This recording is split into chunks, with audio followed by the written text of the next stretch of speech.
Olá, pessoal. Achar que eu não fosse vir hoje? Eu também achei. Mas, né, quando a gente tá fora de casa, a rotina é outra, né, a gente sempre dá um jeito, né? Então, como vai ficar gravada, eu não me preocupei muito se eu não ia conseguir entrar no horário combinado, né? Enfim. E lá vamos nós pro capítulo 5. E hoje vai ser mais curtinho porque esse capítulo é menor. Mas eu tô apaixonada, eu fiquei me segurando para não seguir lendo no final de semana. Deixa eu colocar aqui então a leitura do Um Monge Executivo. É um livro sensacional para a gente começar o ano, com muitas chaves aí. Vamos lá? Capítulo 5. Se tu tem esse livro em casa, te convido a ler ele, reler. E se tu não tem, pega lá desde a primeira live que tu vai te apaixonar, que esse livro é sensacional. Então vamos lá, capítulo 5, o ambiente. Homens e mulheres desejam fazer um bom trabalho, se lhes for dado o ambiente adequado, eles o farão. Bill Hewlett, fundador de Hewlett Packard. Dei uma olhada no relógio ao lado da cama. Passava um pouco das 3 horas, quinta-feira de manhã, e lá estava eu de novo contemplando o teto. Eu tinha ligado para Raquel, que é a esposa dele, e para o escritório na tarde do dia anterior, para saber como iam as coisas. Fiquei desapontado ao descobrir que tudo e todos estavam bem sem mim.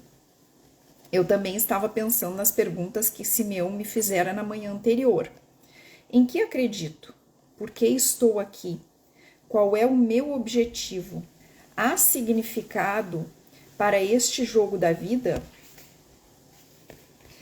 Não me veio qualquer resposta, apenas mais perguntas. Tu já se fez essas perguntas para ti? Em que tu acredita? Por que tu tá aqui? Qual é o teu objetivo? Há significado para esse jogo da vida? Às vezes é importante a gente se fazer essas perguntas, né? Cheguei à capela 15 minutos mais cedo e fiquei orgulhoso de mim mesmo.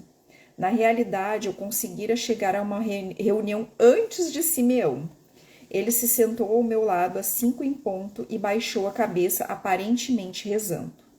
Após 2 minutos, ele se virou para mim e perguntou: O que você tem aprendido, John? Todos os dias ele faz essa pergunta, né? A discussão a respeito do amor foi interessante.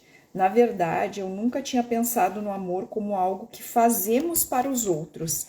Sempre pensei no amor como algo que sentimos. Eu também. Eu achava que o amor era algo que era sentido e não no sentido do verbo mesmo, né? Espero que ninguém me bata no trabalho quando eu disser que vou começar a amar a todos. Simeão riu. Suas ações sempre falarão mais alto e serão muito mais importantes do que suas palavras, John. Lembre-se do comentário de Teresa de que o amor é o que o amor faz. Mas que tal amar a mim mesmo, Simeão? O pastor de nossa igreja diz que devemos amar o próximo e a nós mesmos. Infelizmente, John, este versículo do Evangelho parece mal citado nos dias de hoje. O texto de fato diz: ame o próximo como a si mesmo e não a você mesmo. Olha só, a Maria Cleide escreveu aqui que a minha resposta é a minha fé no Senhor Jesus Cristo, Filho de Deus. Amém, Maria. É isso aí. Então vamos lá, ó. Ame o próximo como a si mesmo e não a você mesmo. Há uma grande diferença. Quando Jesus nos diz para amar os outros como amamos a nós mesmos, ele está simplesmente constatando que nós nos amamos. Ele está nos pedindo, ele não está simplesmente constatando que nós nos amamos. Ele está nos pedindo que amemos os outros do mesmo modo como nos amamos. O modo como eu me amo, contestei. Puxa vida, há ocasiões, principalmente nos últimos tempos, em que não consigo suportar-me, quanto mais amar-me. Lembre-se, John, amar, ágape, é um verbo que descreve como nos comportamos e não como nos sentimos. Olha só, isso aqui é muito importante. Há ocasiões em que não gosto muito de mim também. Acredite, esses são sem dúvida meus melhores momentos. Embora eu não goste muito de mim num dado momento, ainda continuo a me amar. Sabe como? Satisfazendo as minhas necessidades. Infelizmente, muitas vezes quero que elas venham antes das dos outros, igual a um menino de 2 anos. Acho que a maioria de nós tem a tendência de querer vir em primeiro lugar, não é? Exato, John. Querer ser o primeiro é amar a nós mesmos. Colocar o próximo em primeiro lugar é estar atento às suas necessidades e estar atento às suas necessidades é amá-lo. Pense em como perdoamos rapidamente as asneiras e absurdos que cometemos. Perdoamos as asneiras e absurdos do próximo com a mesma rapidez? Você não acha que também nos amamos muito mais rápido do que amamos os outros? Eu nunca tinha pensado nisso dessa maneira, Simeão. Eu disse meio perturbado. Se formos honestos com nós mesmos, teremos que admitir que às vezes nos deleitamos, mesmo que por um momento, com a infelicidade do próximo, com as perdas de emprego, divórcios, casos extraconjugais e outros transtornos. Nós amamos verdadeiramente o próximo quando nos preocupamos com seu bem-estar da mesma forma como nos preocupamos com o nosso. Mas que tal amar a Deus? Perguntei. O pastor da minha igreja vive dizendo que devo amar a Deus, mas às vezes a vida me parece tão injusta que não sei se acredito que ele existe. Para minha surpresa, Simeão concordou comigo. Há ocasiões em que me aborreço com Deus e chego a não gostar muito dele. Em outras ocasiões, meu sistema de crença me parece bem inaceitável. Tenho muitas perguntas e há coisas na vida que me parecem injustas. Mas o que eu sinto tem pouco a ver com meu amor por Deus e meu compromisso na relação com Ele. Mesmo quando me sinto mal ou em dúvida, ainda posso amá-lo sendo paciente, atento ao nosso relacionamento a partir da oração, sendo autêntico, respeitoso, honesto e mesmo perdoando. Posso fazer isso e faço, especialmente quando não tenho vontade. É minha forma de demonstrar o amor de compromisso. Permanecer fiel, embora minha fé possa estar fraca naquele momento. Alguns frades começavam a entrar em fila e tomar seus assentos.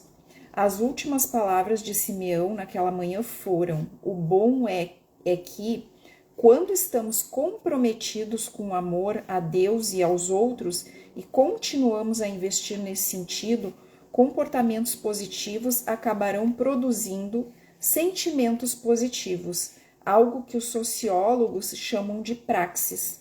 Vamos falar mais sobre isso amanhã de manhã. Gente, agora antes de eu entrar em live, eu estava assistindo um testemunho, um depoimento que uma amiga minha trouxe aqui no Instagram e ela disse que ela por mais de um ano ela tentou fazer tratamentos de homens, né, com o filho dela que é autista e ele tem uma seletividade alimentar muito grande e ela viu que não tinha mais nada esse um ano, tipo assim, não deu jeito em nada. E aí ela pediu ajuda num grupo de oração, mas no sentido de pedir indicações de médicos, e aí as pessoas começaram a mandar as orações mais lindas para ela, que ela disse que ela, como, né, ela nunca imaginaria nos melhores sonhos dela. E aí ela disse que em 24 horas, em menos de 24 horas, ela viu milagres acontecerem. Então é aquilo, a gente tem que renovar a nossa fé em Cristo, em Deus, né? Todos os dias a nossa identidade em Cristo. Nós somos filhos amados, eu sou filha amada, tu é filha amada. E sempre buscar esse relacionamento e essa intimidade com Deus todos os dias, isso faz a diferença. E mesmo naqueles momentos onde a gente não se sente, às vezes, visto por Deus, né? Tá passando por alguns desafios, ele tá ali o tempo todo cuidando da gente. É muito importante a gente ter essa clareza e essa consciência de que a gente é filha amada. Mesmo antes de o relógio terminar suas badaladas, não, e aí ela presenciou assim, ela foi contando, ela disse que mais de 10 milagres em 24 horas, tá? Mas, assim, ela foi enumerando, ela disse, gente, isso aqui fazia muito tempo que ele não falava, questão de dizer, aí eu tô com fome, não conseguia tomar cápsula, não podia fazer carinho na cabeça dele, não parava para assistir uma televisão, não parava para fazer uma refeição em família. E foram coisas que foram acontecendo uma atrás da outra, assim, e verdadeiros milagres. Então, é isso que Deus nos proporciona quando a gente realmente se volta para Ele. Eu já vi milagres acontecerem na minha vida. E eu posso dizer assim que às vezes a gente esmorece a nossa fé, né? E é normal, nós somos humanos, mas é importante a gente se abrir para Deus, abrir o nosso coração, pedir para Ele limpar, para Ele sondar e limpar o nosso coração. E Ele tá sempre ali, se a gente permitir, Ele tá colado com a gente, Ele nos carrega no colo e Ele opera milagres na nossa vida. Então, é isso. Vamos seguir a nossa leitura. Mesmo antes de o relógio terminar suas badaladas, Simeão anunciou: Vamos mudar um pouco de assunto e falar sobre a importância de criar um ambiente saudável para as pessoas crescerem e terem sucesso. Eu gostaria de iniciar usando uma metáfora de plantar um jardim. A natureza nos mostra com clareza a importância de criar um ambiente saudável se quisermos que o crescimento aconteça. Alguém aqui faz jardinagem? A treinadora abanou a mão. Eu tenho um lindo jardinzinho atrás do meu apartamento. Faço jardinagem há mais de 20 anos e acho que tenho o dedo verde. Cris, se eu não soubesse nada sobre jardinagem, o que você me aconselharia para ter um jardim saudável? Ora, é simples.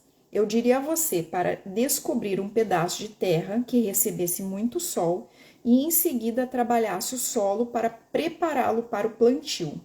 Depois você plantava sementes, regava, adubava, livrava das pragas e capinava o jardim de tempos em tempos. Se eu fizer tudo isso que você sugere, Cris, o que acontecerá? Bem, no devido tempo, você verá o crescimento das plantas e logo virão as flores e os frutos. Simeão pressionou mais, perguntando: quando os frutos vierem? Seria correto dizer que eu fiz o crescimento ocorrer? Claro, Cris respondeu impulsivamente, então fez uma pausa e pensou melhor antes de acrescentar. Bem, você não fez o crescimento ocorrer, mas ajudou. Isso mesmo, Simeão afirmou. Nós não fazemos as coisas crescerem na natureza. Nosso Criador ainda é o único que sabe como uma pequena semente plantada no solo se transforma em um grande e frondoso carvalho. O melhor que podemos fazer é criar as condições adequadas para que o crescimento se dê. Este princípio é especialmente verdadeiro em relação aos seres humanos. Alguém pode pensar em exemplos para ilustrar o que eu digo?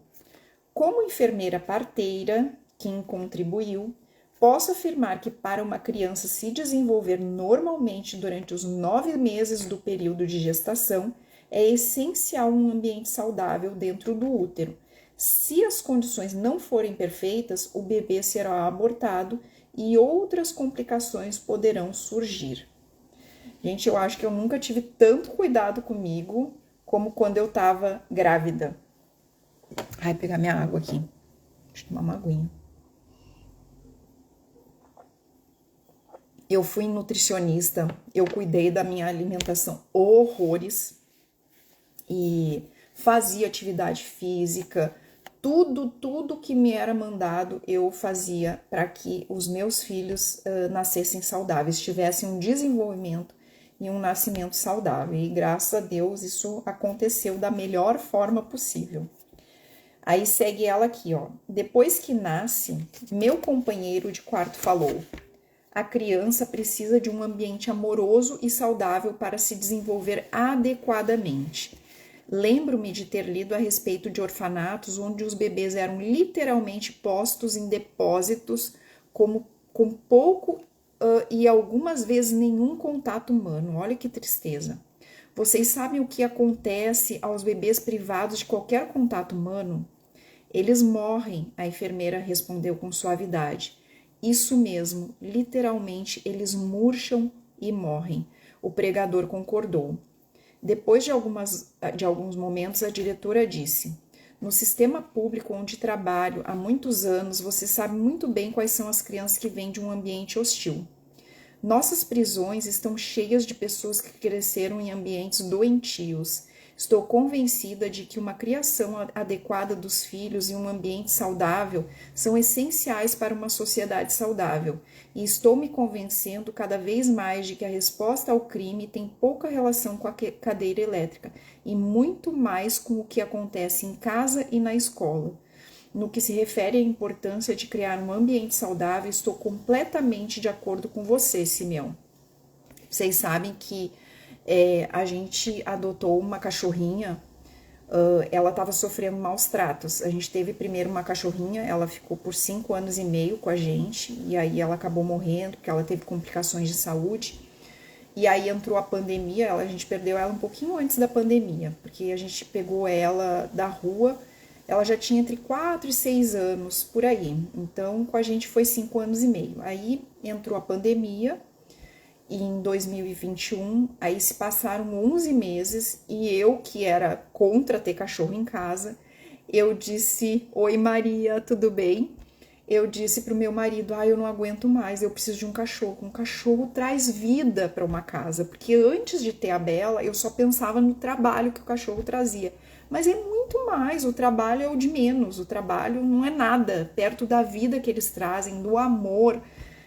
Enfim, eu não tenho palavras, hoje eu sou apaixonada.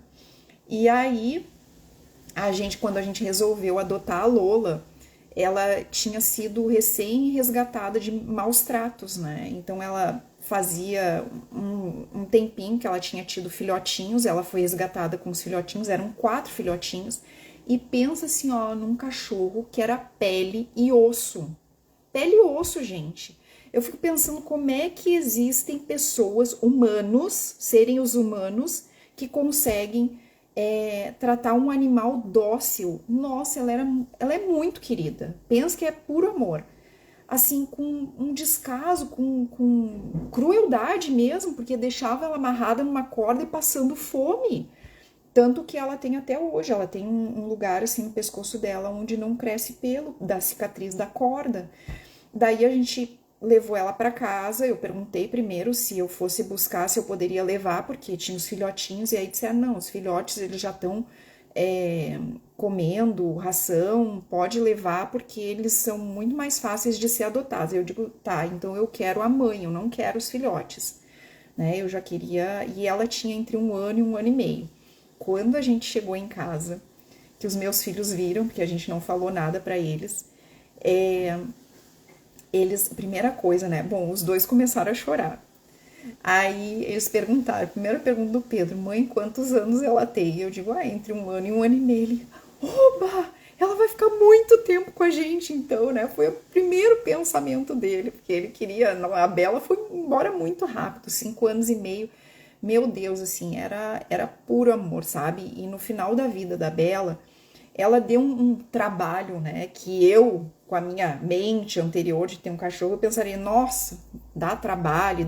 Por quê? Porque tinha que fazer comidinha para ela, tinha que estar ali tendo cuidado, ela mal ficava de pé, tinha, sabe, assim, era tudo no tempo dela. Eu digo, meu Deus, esses anjos, eles ensinam pra gente mesmo sem falar nada, né? Oi, Regina, tudo bem, queridona? E aí a Lola, ela chegou e ela também precisou de muitos cuidados, porque ela estava muito debilitada na saúde dela. Oi, Adri, tudo bem?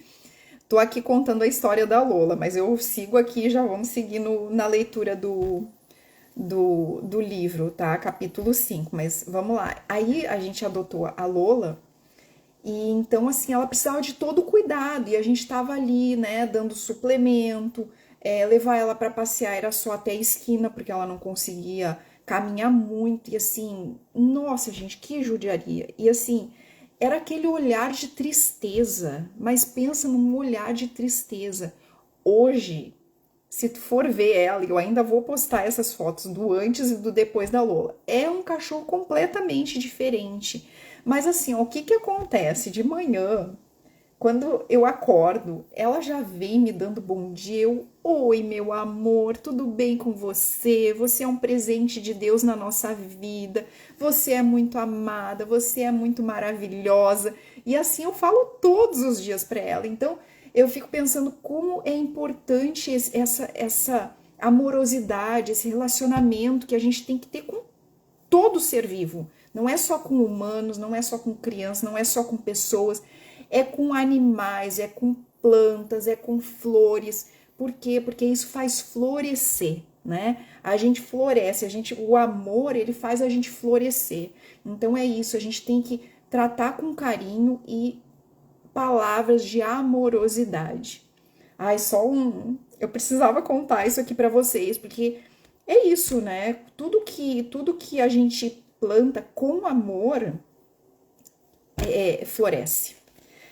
Bom, vamos lá. Este princípio também se aplica à medicina, a enfermeira acrescentou. As pessoas às vezes se enganam achando que vão ao médico para serem curadas. No entanto, apesar de todos os avanços da medicina, nenhum médico jamais consertou um osso fraturado ou curou um ferimento. O melhor que a medicina e os médicos podem fazer é prestar assistência com medicação e terapias, criando as condições adequadas para que o corpo se cure. Olha isso, é o corpo, hein, Adri? O corpo é que se cura, né? Minha mulher diz a mesma coisa, comentei. Ela me afirma que os terapeutas não têm o poder de curar seus pacientes. O que o bom terapeuta pode fazer é criar um ambiente saudável para o paciente, estabelecendo um relacionamento amoroso baseado em respeito, confiança, aceitação e compromisso. Uma vez criado esse ambiente, os pacientes podem iniciar o processo de autocura. Olha isso, gente. Quando a gente cria um ambiente saudável e propício, o paciente pode iniciar o processo de autocura. Exemplos maravilhosos, maravilhosos, Simeão exclamou. Espero que esteja ficando claro que criar um ambiente saudável é muito importante para possibilitar o crescimento saudável, de modo especial para seres humanos.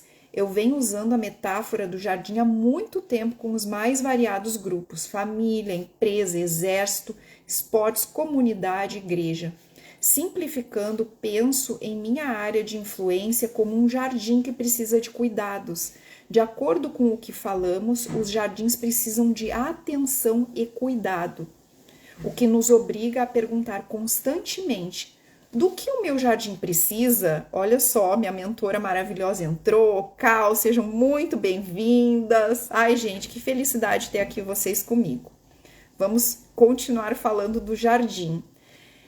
O que nos obriga a perguntar, nós temos que nos perguntar constantemente do que o meu jardim precisa.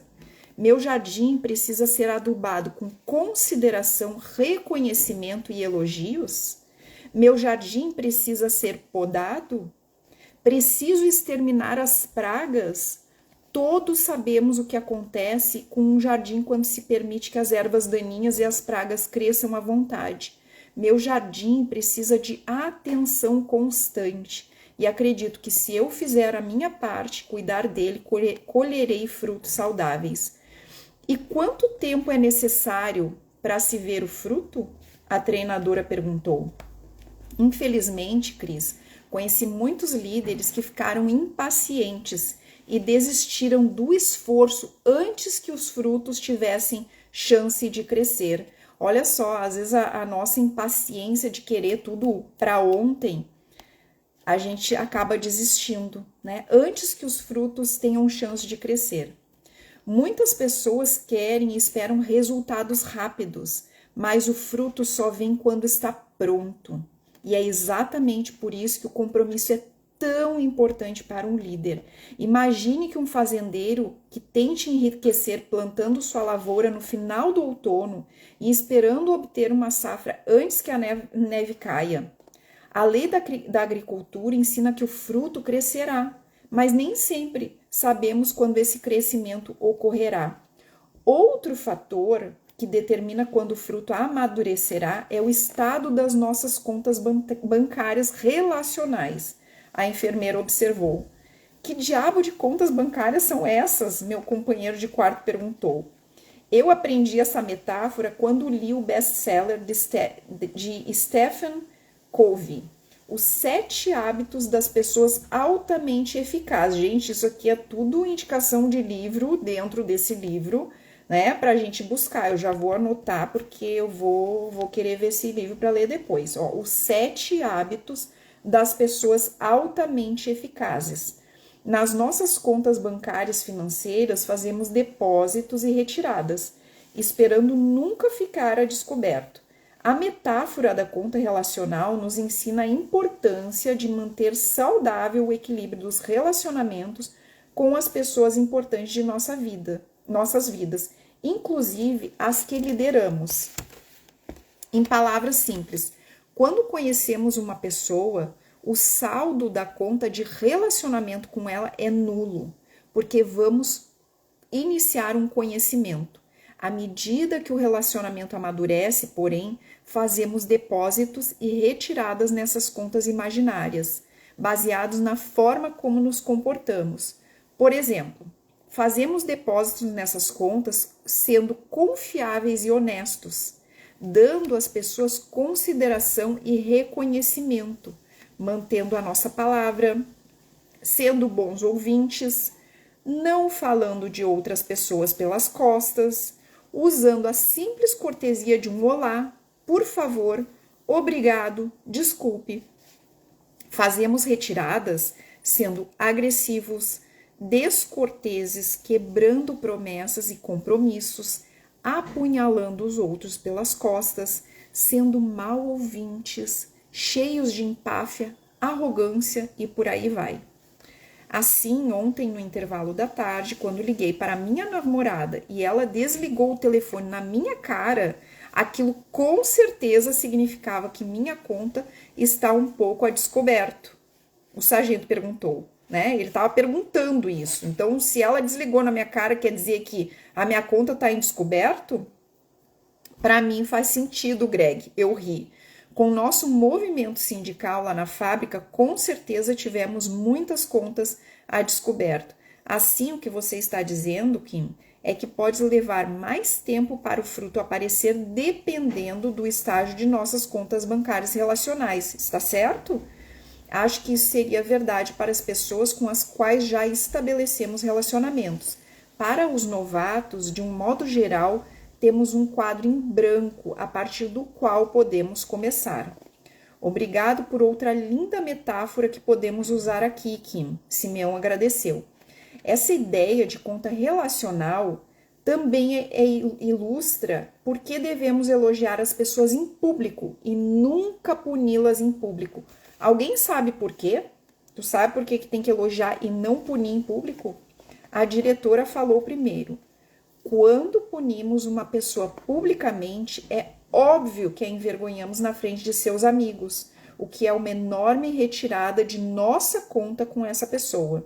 Mas, além disso, quando humilhamos alguém em público, também fazemos uma retirada da nossa própria conta relacional com todos aqueles que presenciam, porque chicotadas em público são constrangedoras e horríveis de presenciar, e as pessoas se perguntam: quando será a minha vez? Nesse sentido, uma das formas mais eficazes de fazer retiradas relacionais é punir alguém publicamente. Acho que o mesmo princípio é verdadeiro quando elogiamos, consideramos e reconhecemos alguém publicamente. A treinadora acrescentou: não apenas fazemos um depósito em nossa conta com a pessoa que elogiamos, mas também fazemos depósitos nas contas que temos com aqueles que observam. E como você disse antes, Simeão, todos estão sempre observando o que o líder faz. Isso mesmo, Cris. Tudo que o líder faz envia uma mensagem. Simeão concordou. Em algum lugar do meu escritório tem um artigo e um levantamento interessante que falam do autoconceito que as pessoas têm de si mesmas e por que as retiradas relacionais têm um custo tão alto. Vou ver se consigo encontrá-los e compartilhá-los com vocês depois do intervalo do almoço. Deixa eu tomar uma água. Era uma linda tarde de outono, por isso resolvi fazer um pequeno passeio pelo penhasco arenoso que corre paralelo à praia.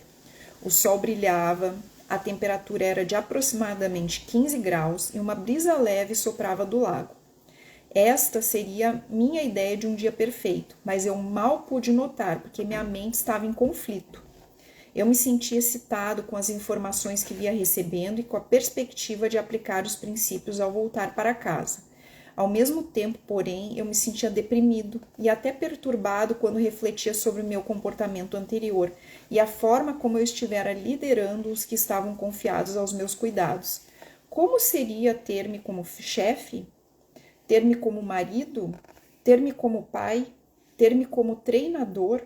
Minhas respostas a essas perguntas só serviram para fazer-me sentir pior. Às 2h, Simeão disse muito animado: encontrei o artigo e o levantamento de que lhes falei antes do almoço. Estavam num artigo num antigo número de Psychology Today. E penso que vocês acharão interessante. O beavorista que escreveu o artigo diz que não há uma relação uniforme entre o feedback positivo e o negativo.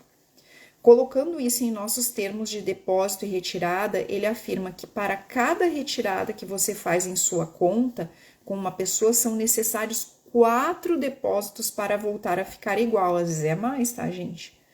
Eu duvido que seja 1 para 4. Às vezes é tão grande que a pessoa vai ter que suar para depositar, para ficar ali na mesma medida.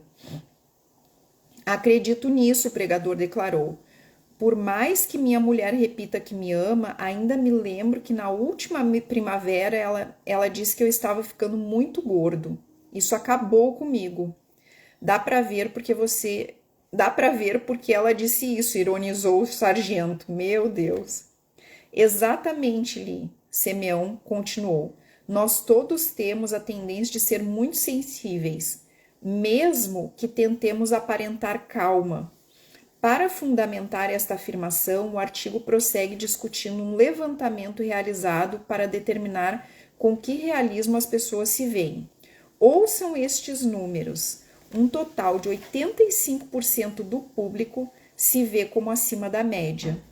Perguntados sobre sua habilidade de dar-se bem com os outros, 100% puseram-se na metade superior da população, sendo que 60% classificaram-se nos 10% mais alto. As pessoas se têm autoconceito, né? E 25% no 1% mais alto da população. Sobre sua habilidade, isso aí deixa eu ver, sobre a habilidade de dar-se bem com os outros, tá? Isso foi uma pesquisa que eles responderam. Então, as pessoas acham que elas têm uma habilidade maravilhosa de lidar com as pessoas. Sobre sua habilidade de liderar, 70% consideraram-se acima da média, apenas 2% como abaixo da média. E vejam os homens. Quando perguntaram aos homens sua habilidade atlética, comparada com outros homens, 60% classificaram-se acima da média e apenas 6% disseram estar abaixo da média. O que isso quer dizer? O sargento perguntou. Para mim, Greg, explicou a treinadora, é que as pessoas, de modo geral, têm alta opinião sobre si mesmas. Isso significa que devemos ser cuidadosos. Peraí, ai meu Deus, o que eu fiz aqui? Que devemos ser cuidadosos ao fazer retiradas da conta dos outros, porque o custo pode ser muito alto. Pense, por exemplo, na confiança. A professora acrescentou: podemos passar anos nos esforçando para construí-la e ela pode ser perdida em um instante por uma simples indiscrição. Lá vamos nós de novo, exclamou o sargento elevando a voz. Estamos falando de todas essas teorias boas e bonitas neste ambiente bom e bonito. Mas depois vamos ter que voltar e encarar superiores que são orientados pelo poder e que não estão interessados em triângulos de cabeça para baixo, amor, respeito e contas bancárias relacionais, mas com o desempenho, com a ação. O que fazer se você trabalha para uma pessoa assim?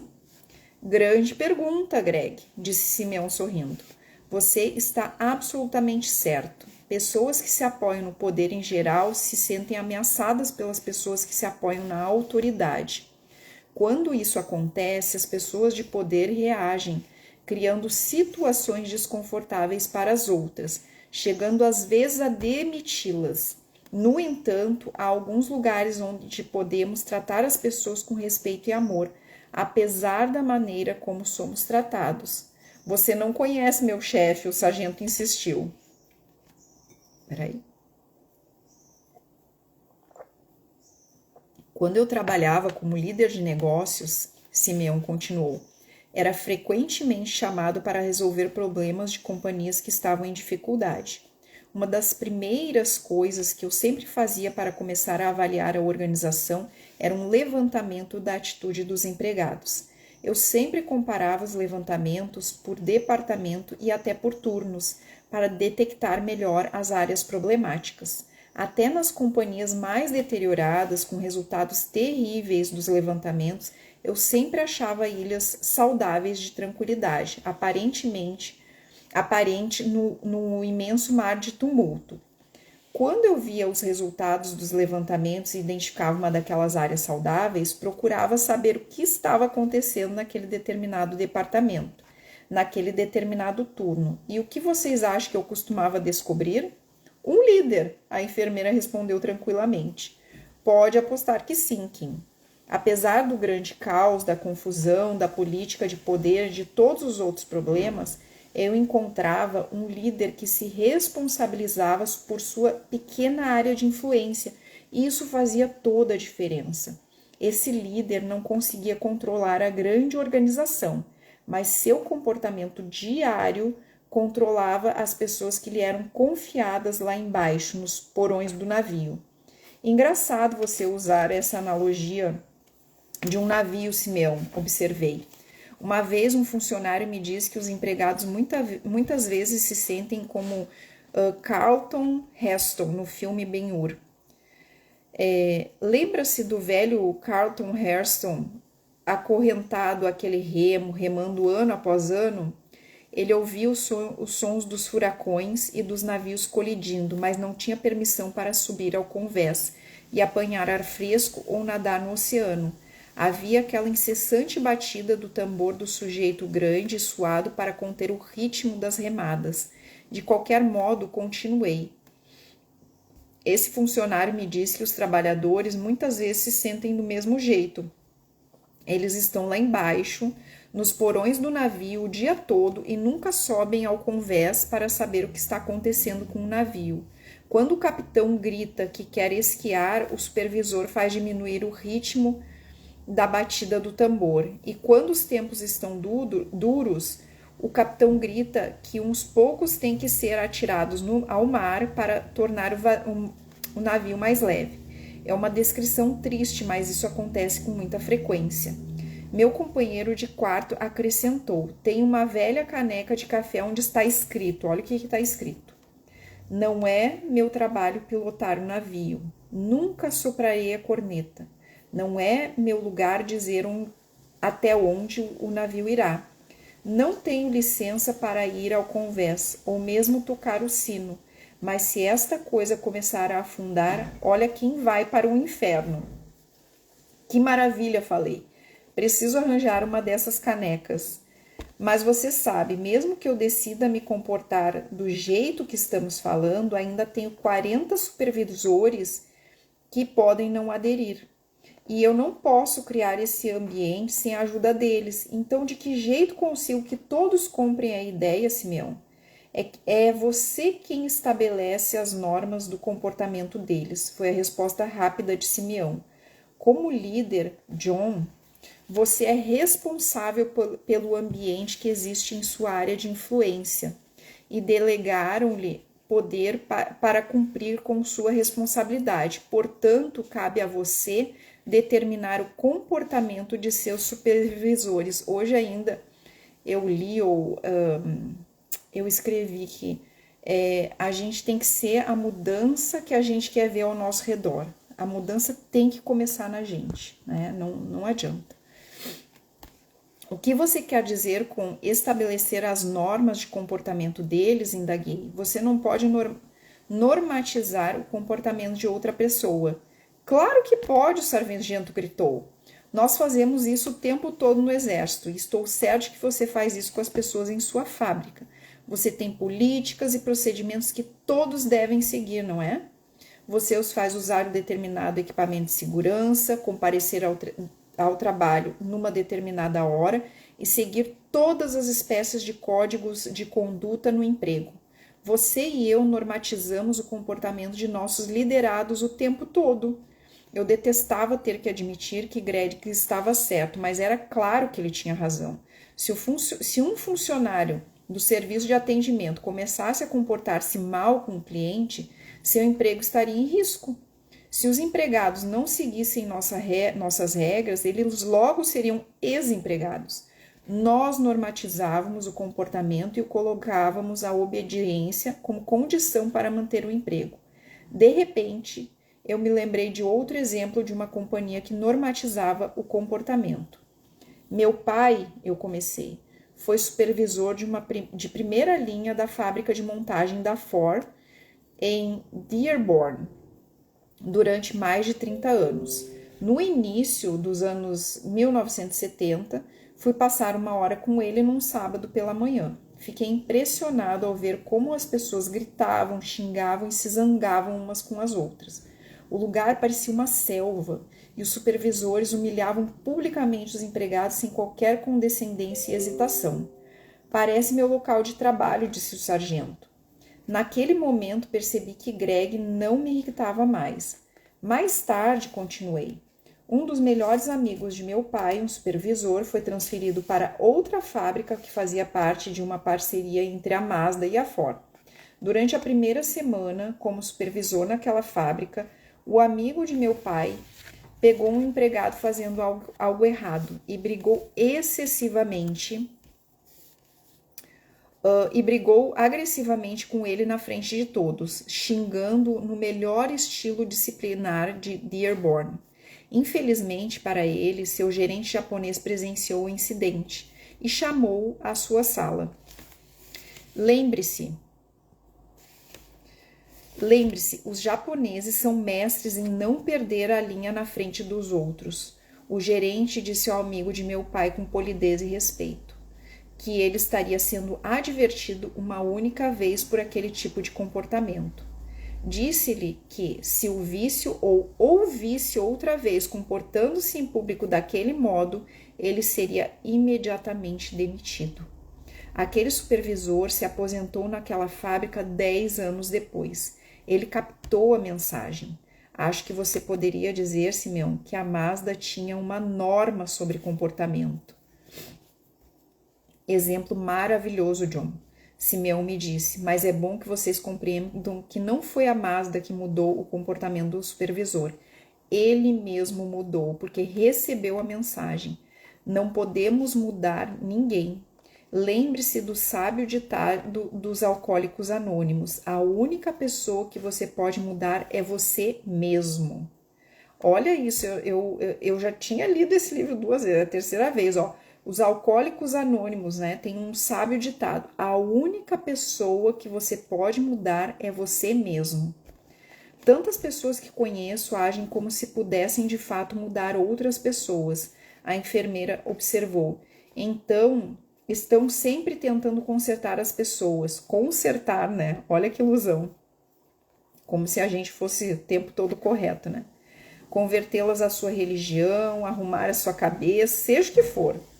Tolstói diz que todos querem mudar o mundo, mas ninguém quer mudar a si mesmo. A treinadora concordou. Se todos varressem sua calçada, logo a rua estaria limpa. Logo a rua inteira estaria limpa. Mas, Simeão, nós como líderes podemos motivar as pessoas a mudar, não podemos? O sargento perguntou. Eu defino motivação como qualquer comunicação que influencie as escolhas. Como líderes, podemos fornecer todas as condições, mas são as pessoas que devem fazer as próprias escolhas para mudar. Lembrem-se do princípio do jardim: não fazemos o crescimento ocorrer. O melhor que podemos fazer é fornecer um ambiente certo e provocar um questionamento que leve as pessoas a se analisarem para poder fazer suas escolhas, mudar e crescer. Sei de outro lugar, isso aqui vale para pais, né? A gente faz a nossa parte, depois a gente tem que deixar os filhos voarem e buscarem o seu próprio rumo, porque não adianta a gente ficar o tempo todo proibindo. Agora mesmo, meu filho tá lá na Alemanha, minha filha tá no Canadá, e eu não tô ali o tempo todo. Então, assim, o que eu podia fazer por eles, eu já fiz. Agora, as escolhas são deles. Eu sempre digo para eles, ó, eu tô aqui para torcer contigo, para celebrar contigo nas tuas conquistas, e se tu errar, se enfim, precisar, eu tô aqui como apoio, né? Então, assim, a gente não pode mudar as pessoas, a gente só pode dar as ferramentas ali, mas a escolha é delas, né? Sei de outro lugar onde há normas de comportamento, o pregador acrescentou. Alguns de vocês já se hospedou no Hotel Ritz Carlton. Só um pregador rico como você poderia dar-se ao luxo de ficar no Ritz, o sargento zombou.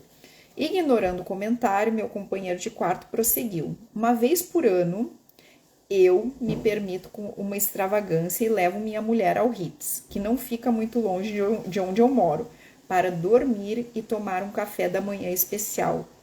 Assim que você entra pela porta do Ritz, sabe que está num lugar diferente. Isto é, as pessoas se desdobram ao máximo para satisfazer suas necessidades, e a atmosfera de respeito é tão extraordinária que chega a ser palpável. Uma noite no Ritz, antes do jantar, eu estava sentado no bar tomando um coquetel. Um pregador batista tomando coquetel num bar. O sargento desafiou. Um daiquiri para minha mulher e coca diet com limão para mim, Greg. De qualquer modo, fiquei observando os dois rapazes do bar fazerem seu serviço e presenciando o respeito com que eles tratavam os clientes e seus colegas de trabalho. Aquilo me intrigou. Por isso me dirigi a um dos rapazes. Gostaria de entender uma coisa. Ele perguntou gentilmente. O que, senhor? E expliquei. O respeito com que você trata tanto os clientes como os seus colegas. Há alguma razão especial para fazer isso? Ele respondeu simplesmente. Nós temos um lema aqui no Ritz que diz: somos senhoras e cavalheiros servindo senhoras e cavalheiros. Olha que lindo isso! Somos senhoras e cavalheiros servindo senhoras e cavalheiros. Pedi que me explicasse melhor. Ele me olhou nos olhos e disse: quem não se comporta desse jeito não trabalha aqui. Agora o senhor entende? Eu ri e agradeci, dizendo que tinha compreendido.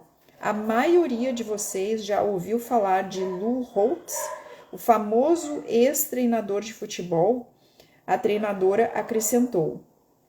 Holtz é conhecido por sua capacidade de gerar grande entusiasmo nos times que treina. E não é só com os jogadores, ele consegue entusiasmar a equipe toda, treinadores, secretárias, assistentes, até os mensageiros. Conta-se que uma vez um repórter lhe perguntou: como você consegue ter todos tão entusiasmados em seu time? Lou Holtz respondeu: é muito simples, eu elimino os que não são. E é isso, gente. Por hoje é só. Capítulo 5 aqui, maravilhoso, com muitas chaves, né? Vamos ficar aí na reflexão. Depois tu me conta aqui nos comentários qual foi a chave mais importante que tu ouviu, que fez todo sentido para ti.